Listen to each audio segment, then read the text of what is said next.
Está entrando no ar o programa Obras de Pedro de Camargo. Produção e apresentação Moisés Santos. Caríssimos ouvintes da Rádio Rio de Janeiro, eu sou Moisés Santos e este é o programa Obras de Pedro de Camargo. Você está junto conosco, meu caro ouvinte, estudando o Evangelho de Jesus, seus ensinamentos em um Novo Testamento e também as bases doutrinárias no Espiritismo, as obras kardecianas, que se estabelecem como recursos de decodificação de toda a mensagem oferecida por Jesus, a própria verdade, o Evangelho em si mesmo.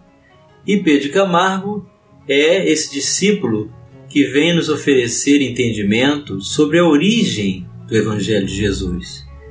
E a obra que estamos estudando você acompanha conosco. É o livro Em Torno do Mestre, da editora da Federação Espírita Brasileira.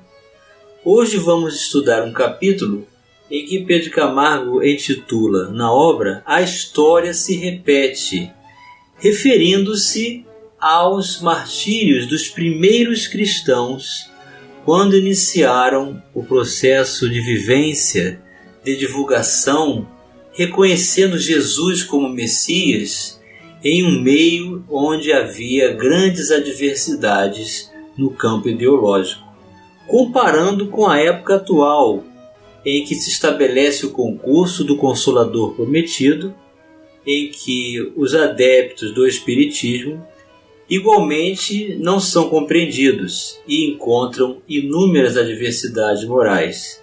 Mas será que essas adversidades que o Espiritismo nos convida a reconhecer como adeptos são as mesmas físicas da época do cristianismo primitivo?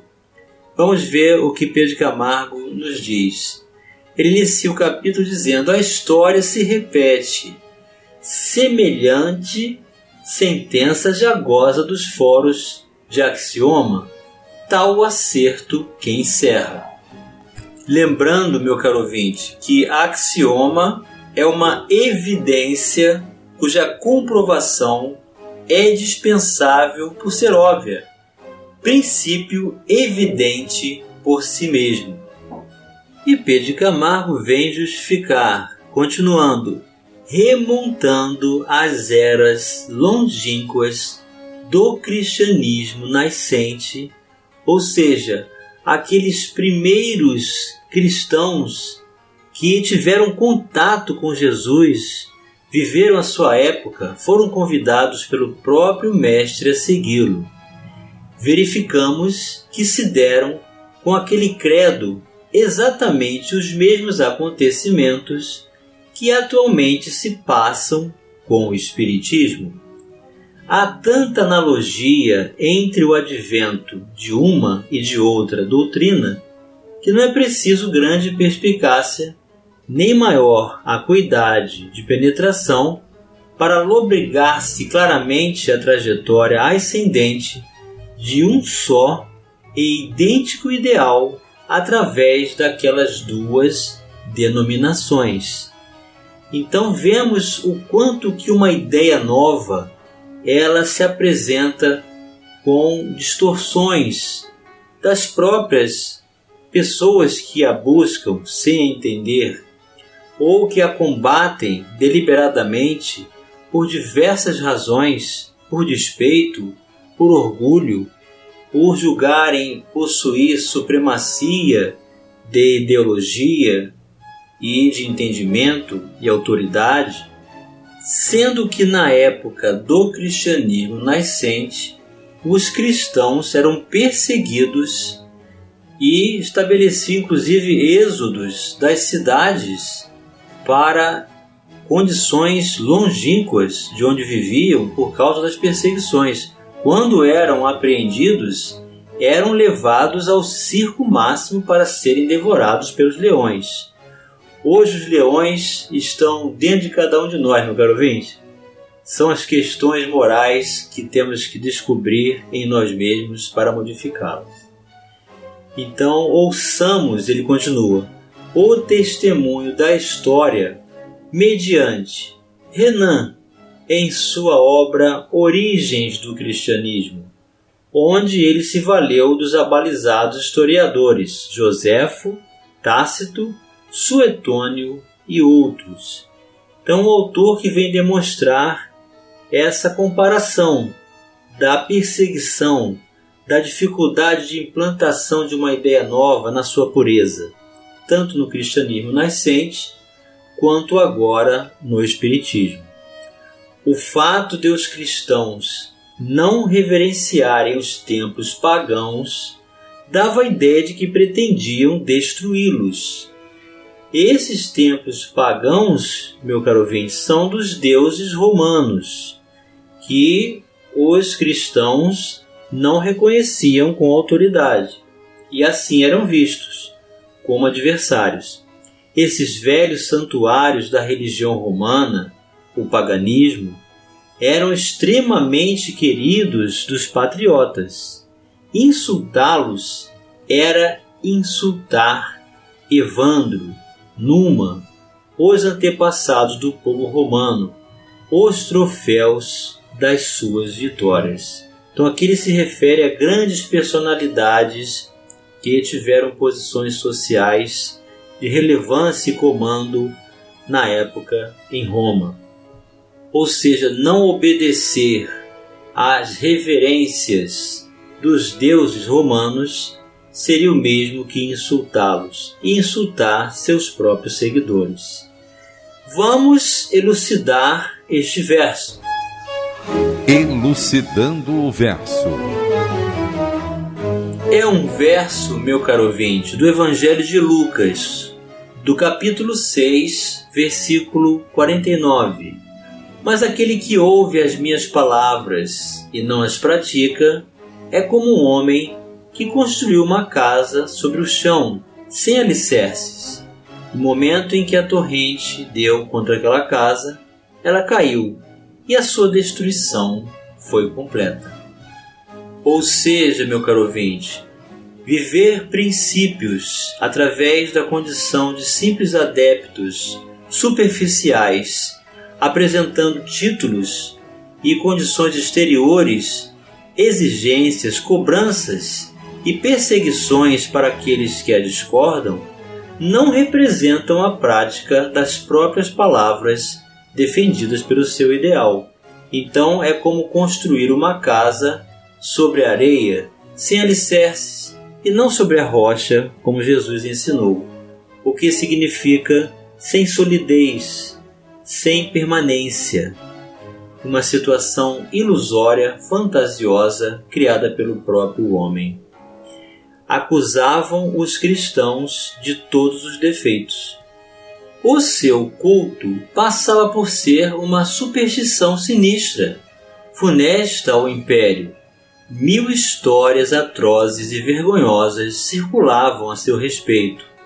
Os homens ilustrados acreditavam nelas e olhavam os que assim eram indicados à sua antipatia, como criaturas capazes de todos os crimes. Vamos buscar as diretrizes libertadoras na doutrina espírita. Diretrizes libertadoras. Os cristãos do cristianismo nascente, meu caro ouvinte, entravam nas arenas diante dos leões, cantando, orando. De onde vem toda essa coragem de fé? Em verdade vos digo, que se alguém guardar a minha palavra, nunca provará a morte. O Evangelho de João, capítulo 8, versículo 51, foi o que disse Jesus. E no Evangelho segundo o Espiritismo, capítulo 24, não ponhais a candeia debaixo do alqueire, o item 15. A coragem das opiniões próprias sempre foi tida em grande estima entre os homens, porque há mérito em afrontar os perigos, as perseguições, as contradições e até os simples sarcasmos, aos quais se expõe, quase sempre, aquele que não teme proclamar abertamente ideias que não são as de toda a gente. Aqui, como em tudo, o merecimento é proporcionado às circunstâncias e à importância do resultado. Há sempre fraqueza em recuar alguém diante das consequências que lhe acarreta a sua opinião, em renegá-la, mas há casos em que isso constitui covardia tão grande quanto fugir no momento do combate. Jesus profliga essa covardia, ou seja, Jesus destrói, ele acaba com essa covardia, do ponto de vista especial da sua doutrina, dizendo que se alguém se envergonhar de suas palavras, desse também ele se envergonhará, que renegará aquele que o haja renegado, que reconhecerá perante o Pai que está nos céus aquele que o confessar diante dos homens. Por outras palavras, aqueles que se houverem arreceado de se confessarem discípulos da verdade não são dignos de se ver admitidos no reino da verdade. Perderão as vantagens da fé que alimentem, porque se trata de uma fé egoísta, que eles guardam para si, ocultando-a para que não lhes traga prejuízo neste mundo. Ao passo que aqueles que, pondo a verdade acima de seus interesses materiais, a proclamam abertamente, trabalham pelo seu próprio futuro e pelo dos outros. Então, meu caro ouvinte, não tenhamos vergonha de nos denominarmos espíritas, cristãos verdadeiros, porque o verdadeiro espírita e o verdadeiro cristão são uma única coisa, ou a mesma coisa, mesmo que as pessoas confundam e exijam algum entendimento. É o momento de explicarmos, de vivenciarmos. Então vamos viver o Evangelho e, se for oportuno, vamos usar as palavras para demonstrar essa coragem de fé, que somos seguidores de Jesus, que somos adeptos da doutrina espírita, que somos espíritas, para que todos conheçam a essência do amor do Evangelho de Jesus na prática, nos ensinamentos libertadores, auxiliando-nos a compreender as palavras do Evangelho de Jesus. Vamos continuar estudando o capítulo A História se Repete já no próximo bloco.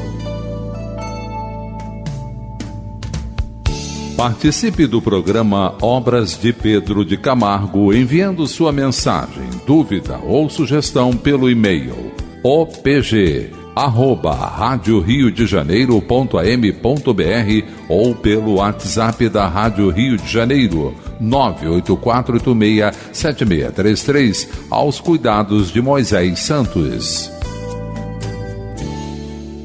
Estamos apresentando o programa Obras de Pedro de Camargo. Apresentação: Moisés Santos. Caríssimos ouvintes da Rádio Rio de Janeiro, voltamos agora para o segundo bloco do nosso programa de hoje. Você permanece aqui conosco, meu caro ouvinte, nas ondas da Rádio da Fraternidade Legítima do Coração, que é a Rádio Rio de Janeiro, onde nós temos a oportunidade de divulgar a doutrina espírita, o Evangelho de Jesus, seus ensinamentos, fortalecer-nos diante das oportunidades do entendimento que a doutrina espírita nos proporciona e de suas obras subsidiárias. No caso, estamos estudando a obra Em Torno do Mestre, do autor Pedro de Camargo, que tem o pseudônimo de Vinícius, a editora da Federação Espírita Brasileira. E nesse capítulo estamos estudando A História se Repete.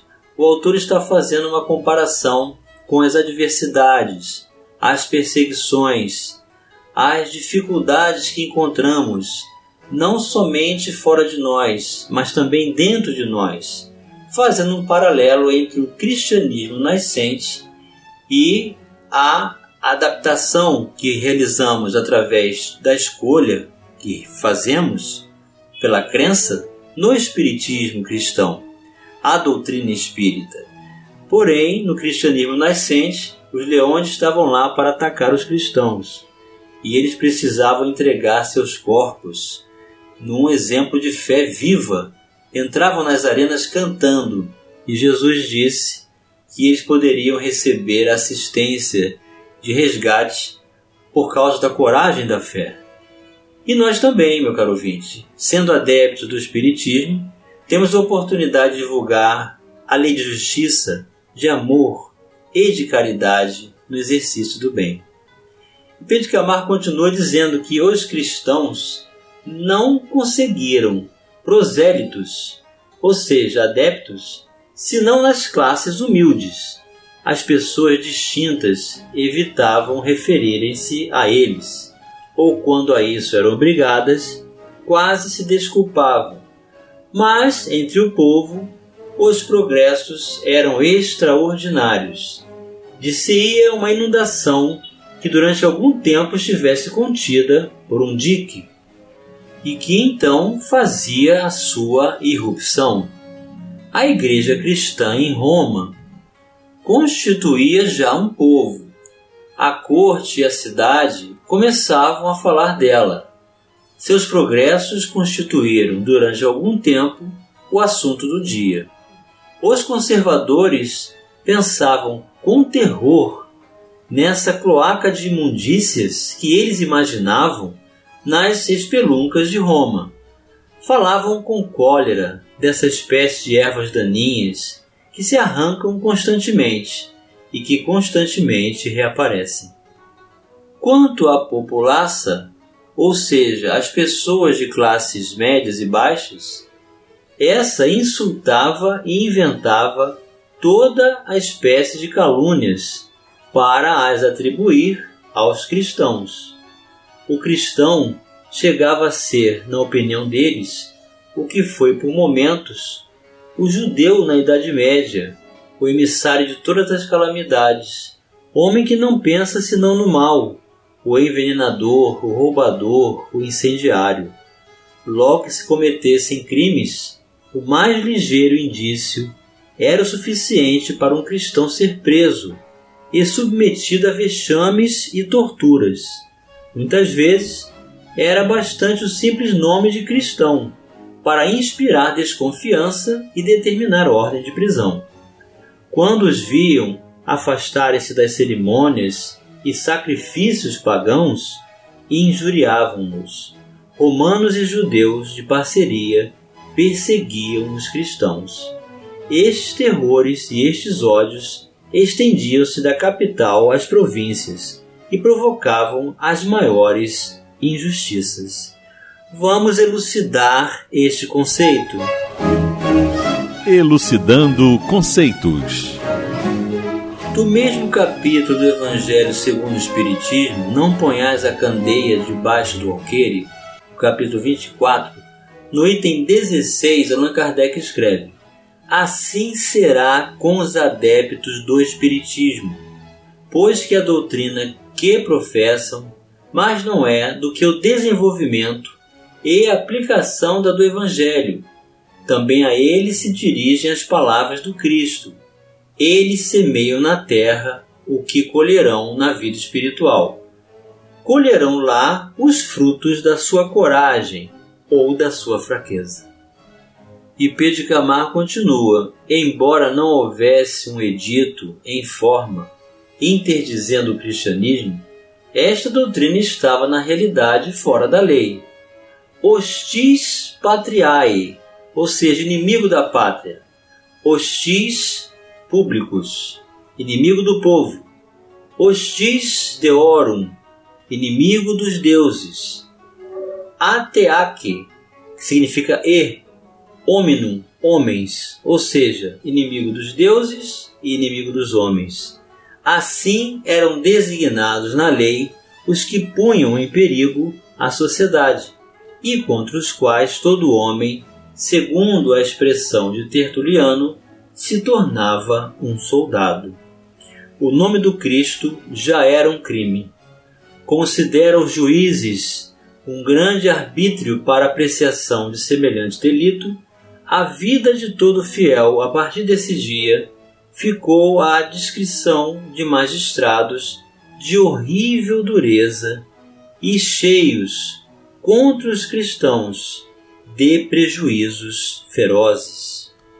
Lembrando, meu caro ouvinte, que estas mesmas perseguições ocorreram também no Brasil, ao tempo do Dr. Bezerra de Menezes, em que ser espírita era ser taxado por louco, passível de ser preso e levado para a delegacia e levado aos manicômios. E então as reuniões espíritas eram feitas dentro das casas dos seus adeptos, fugindo das perseguições da sociedade. Então é uma comparação muito real, sendo que hoje nós temos uma democracia facilitadora, temos por lei que a intolerância religiosa é um crime, mas os primeiros adeptos, as primeiras buscas, realmente passaram por adversidades gravíssimas exteriores. É bastante, continua Pedro de Camargo. Pensamos que os trechos supracitados sejam suficientes para corroborar o que acima dissemos. Isto é, que o cristianismo, em sua época inicial, sofreu os mesmos ataques e as mesmas perseguições que hoje sofre o espiritismo. E Pedro de Camargo se refere à sua época. A diferença que se nota é apenas na forma e nos processos de perseguir, os quais obedecem às exigências dos tempos atuais. Mas o critério, a causa das hostilidades e, sobretudo, a atitude dos perseguidores, deixo daquele matiz, são perfeitamente idênticas. Depois disso, que admiração poderá causar-nos a compostura e as arremetidas dos Roxos, dos Leonídios, dos Xavieres, referindo-se a Chico Xavier, e demais medalhões de casaca ou de batina. O espiritismo é diabólico, causa de loucura, é responsável por todas as calamidades do século, como afirmaram muitos, e afirmam até hoje. Aos leões, os espíritas. Essas e outras aleivosias semelhantes é a história que se repete. Aleivosia, meu caro ouvinte, significa acusação sem fundamento, calúnia ou injúria. E chegou o momento, meu caro ouvinte, de você receber a mensagem do Mestre. Mensagem do Mestre.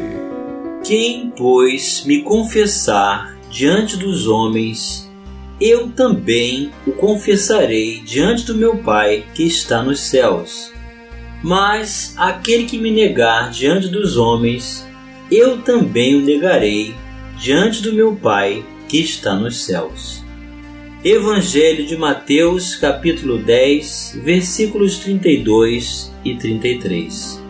Vamos apresentar-nos às nossas famílias, meu caro ouvinte, dizendo do nosso amor por Jesus e essa escolha dele como guia e modelo de nossas vidas. Vamos nos apresentar como espíritos, pois buscamos a doutrina espírita e somos, na individualidade, potência do universo a ser desenvolvida pela evolução no trabalho constante da educação, pelo exercício do bem, pelo compromisso com o amor ao próximo, pelo voluntariado na oportunidade de servir, de ser útil, de renunciar, de agir de acordo com os princípios da justiça, do amor e da caridade do Evangelho de Jesus. Vamos nos pronunciar com coragem, vamos afirmar dos nossos compromissos, das reuniões públicas, das reuniões que participamos na Casa Espírita, sem subterfúgios, sem receio, porque precisamos demonstrar essa coragem da fé para que sejamos então veículos da grande admiração que muitos terão pelo Espiritismo, porque é assim que a doutrina vai mostrar sua força, quando nós nos pronunciarmos com a coragem da fé por escolha de seguirmos o Mestre à luz da doutrina espírita em nossas vidas. Um grande abraço e até o próximo programa. Você ouviu o programa Obras de Pedro de Camargo. Produção e apresentação Moisés Santos.